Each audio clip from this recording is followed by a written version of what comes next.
All right, let's do our bell ringer. It says, what is true about dominant traits? Now, I went back to this because I personally think this is the thing that we struggle the most with when it comes to heredity, is how those dominant traits actually exist and how they actually work. So let's practice this a little bit extra so we can have it down pat. So when we're talking about dominant traits or dominant alleles, let's remember that the dominant trait is always going to be represented by a capital letter. Let's use A.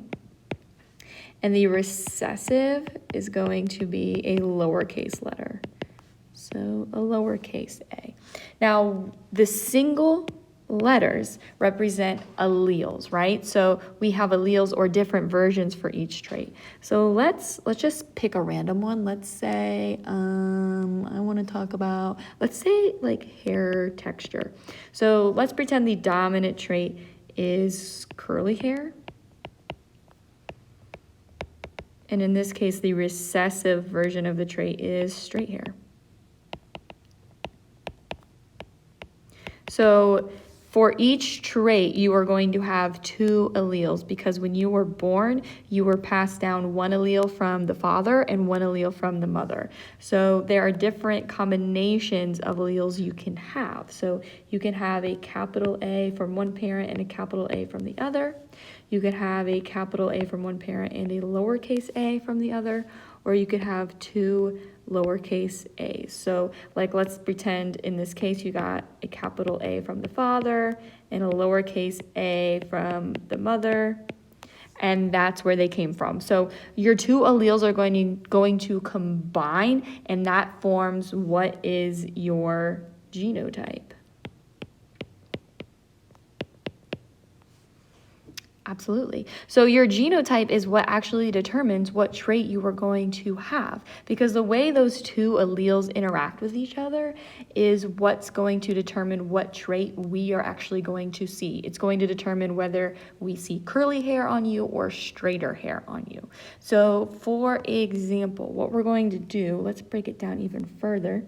Let's write it this way. These are the three possible genotypes you could have. Now let's focus, I think the two easiest ones are going to be this one here and this one here, right?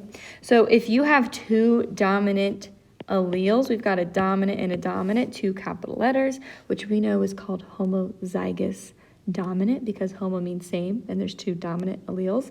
You are going to see the dominant phenotype if you have two capital letters, which in this case, we set up here, is curly hair. Now, if we come down here to the recessive, we've got two lowercase a's, which are two recessive.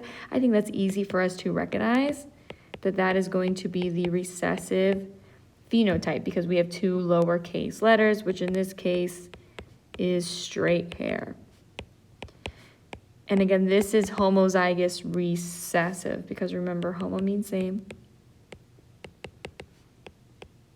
So we have two of the same alleles, which are two recessive. Now, I think where we get tripped up is right here at the heterozygous genotype, because it's hetero because hetero means different. Let me write that down as well. So we have two different alleles. So we have a dominant and a recessive. Now, where we get tripped up here is it's not going to be a combination. It's not going to be like kind of curly, kind of straight hair.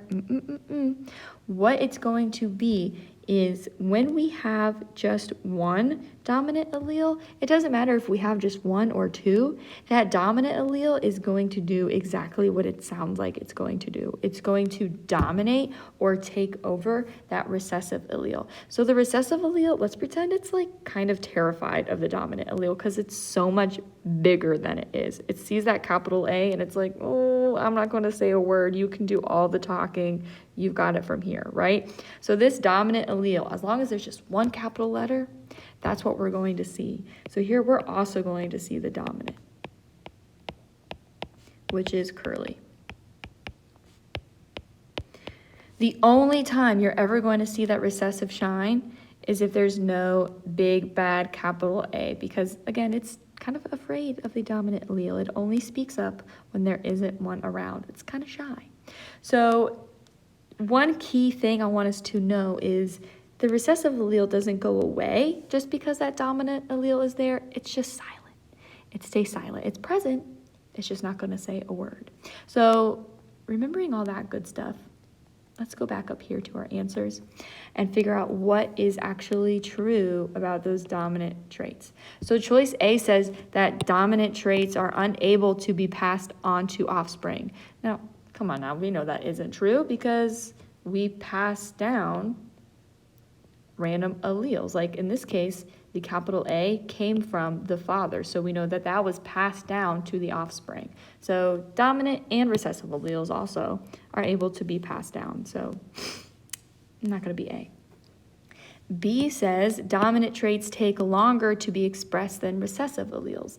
Now, we haven't really talked about how much time it takes for anything to be expressed because that doesn't really matter. There isn't going to be a trait that takes longer to be expressed than another. They're both just, when you're born, they're expressed, right? They just immediately kind of happen. So time has nothing to do with it. So B ain't gonna be it either.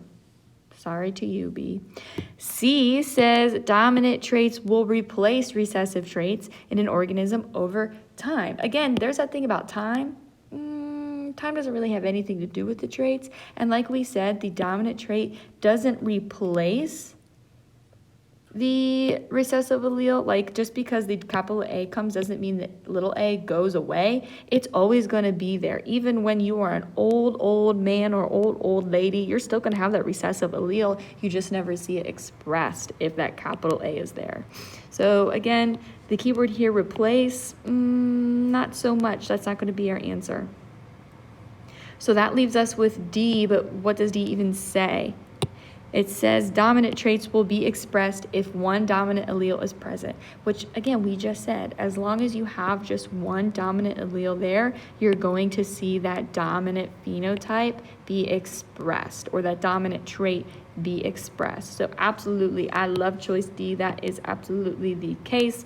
So go ahead and explain your answer. If you are still confused about the dominant versus recessive genotypes and what it's going to be, first off, don't feel bad. It's kind of confusing. But second off, please let me know so I can break it down for you even more, because this is something we got to make sure we have down before the math test, because trust me, it's going to pop up.